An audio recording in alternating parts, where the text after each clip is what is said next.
हे पैसे जे देतो ना 84 कोटी रुपये, हे आपण फक्त टोनरशाही प्रशिक्षणासाठी देतोय. तुमचं चुकीची माहिती येऊ नये, नाहीतर मला हक्कभंग टाकावं लागेल. चुकीची माहिती आली नाही पाहिजे. रेकॉर्डवर घ्या. ह्या अशा पद्धतीच्या चुकीच्या माहिती मंत्री महोदयाने देऊ नये. का सॉफ्टवेअरचे पैसे आपण कंपनीला देतो, देतच नाही, मुच्छी उडून टाका.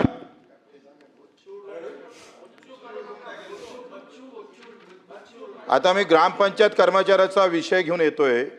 ग्रामपंचायत कर्मचाऱ्याचं आपण उत्तरात असं म्हटलं आहे, ग्रामविकास विभाग अधिसूचना 19 ऑगस्ट 2025. आपण 10% आपण ग्रामपंचायत कर्मचाऱ्यामधून 10% आपण क्लास 3-4 ची नियुक्ती करतो. बचवा 25 मिनिटं झाले. पण आता हे ग्रामपंचायत कर्मचाऱ्याचा विषय तुम्ही घ्या लवकर घ्या. हा, मी लवकर घेतो. आता तुम्ही सांगा, अनुकंपाच्या धर्तीवर याच्या नियुक्त्या केल्या पाहिजे.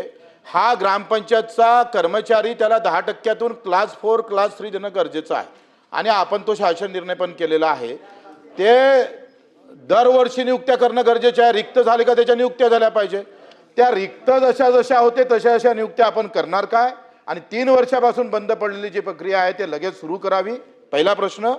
दुसरा प्रश्न आहे का आपण यावलकर समिती 2015ला नियुक्ती केली, 17ला त्याचा अहवाल आला, 17 पासून अजूनपर्यंत आकृती बंद आपला अजूनही निश्चित केला नाही.